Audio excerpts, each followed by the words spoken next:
Le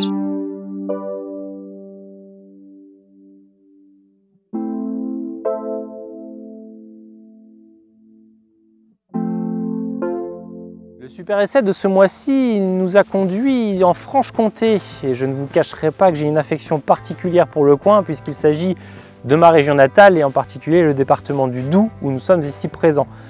Nous sommes en effet au bord du lac Saint-Point, plus communément appelé lac de Malbuisson, une étendue d'eau naturelle est située entre la ville de Pontarlier, connue pour son absinthe, et la station de ski de Métabier. Mais si le calme et la beauté des lieux ne nous laissent pas insensibles, nous ne sommes malheureusement pas ici pour réaliser un périple touristique, mais pour vous faire découvrir l'essai d'un véhicule Challenger.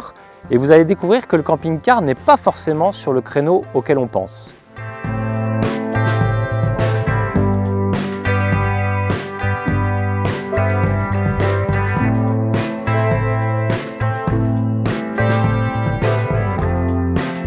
Voici donc la gamme Sirius, spécialement dédiée aux intégraux, avec une face avant qui a été totalement repensée pour plus de modernité. Aujourd'hui, elle se compose de 4 modèles, 2 sur 7,49 m avec lit central et lit jumeaux, et 2 sur un gabarit plus contenu de 6,99 m avec également le choix entre lit central et lit jumeaux.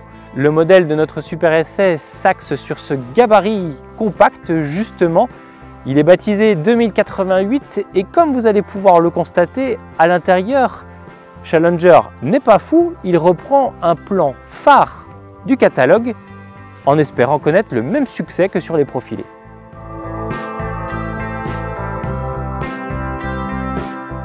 L'implantation de ce Sirius 2088 fait la part belle à la chambre. Il faut évidemment séduire le marché français. Et Challenger l'a donc bien compris en aménageant un poste qui s'avère comme la pièce maîtresse de ce véhicule. À son bord, un lit central de 160 cm aux épaules et de 190 cm en longueur. Il faut noter aussi que de série, ce lit est équipé d'un dispositif baptisé EasyBed qui permet de le régler en hauteur à plus ou moins 25 cm, ce qui permet d'obtenir une hauteur en soute maximale de 1,20 m.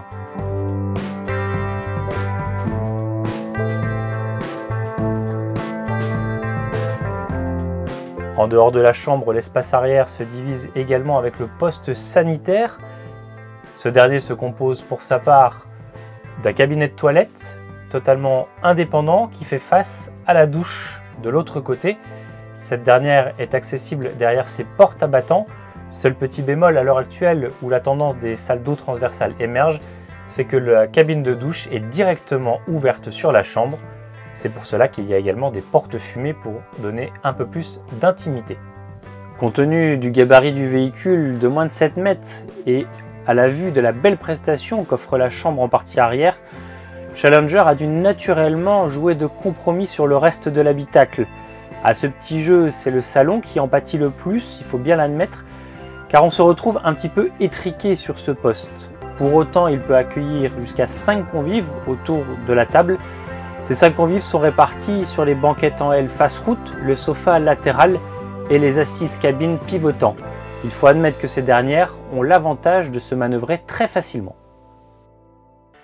Si on poursuit quelque peu le parallèle avec le profilé 288, ce Sirius 2088 présente le grand avantage de ne pas avoir de lit en pavillon au-dessus du salon et donc ainsi de conserver une hauteur sous plafond de près de 2 mètres.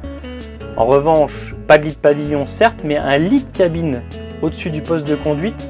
Il s'abaisse très facilement une fois les sièges rabattus et c'est surtout qu'il présente des cotes vraiment faites pour 2 personnes puisque le matelas fait 190 cm de long par 141 cm de large.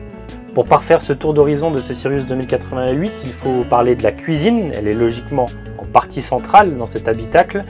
Elle n'est pas très grande, il faut bien l'admettre, mais elle est équipée de tout le confort nécessaire pour s'adonner aux joies culinaires. Il est également intéressant de souligner que sur ce modèle compact, la cuisine s'agrémente d'un réfrigérateur non pas étroit comme on peut le voir sur l'ensemble du marché, mais d'un frigo de 175 litres avec un compartiment congélation de 31 litres et la sélection automatique d'énergie de série.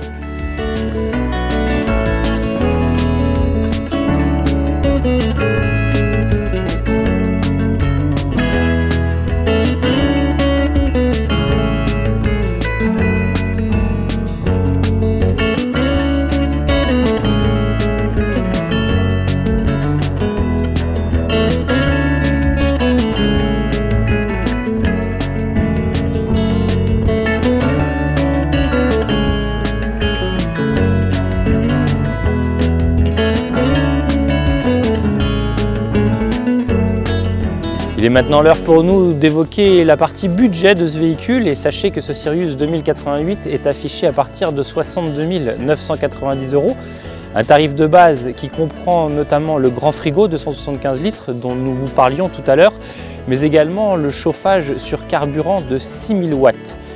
Maintenant, le modèle essayé derrière nous est un petit peu plus cher que ça puisqu'il est équipé du pack VIP, un pack optionnel qu'il est quasiment obligatoire d'avoir. Il est facturé 1500 € et il comprend notamment la clim cabine, le régulateur de vitesse ou encore les rétroviseurs type bus, dégivrants et électriques. Le modèle essayé est également fourni avec les jantes alliage 16 pouces, aussi le pack radio qui comprend la caméra de recul qui n'est pas un luxe sur ce petit modèle. Et du coup, ça gonfle la facture à un tout petit peu moins de 66 500 €.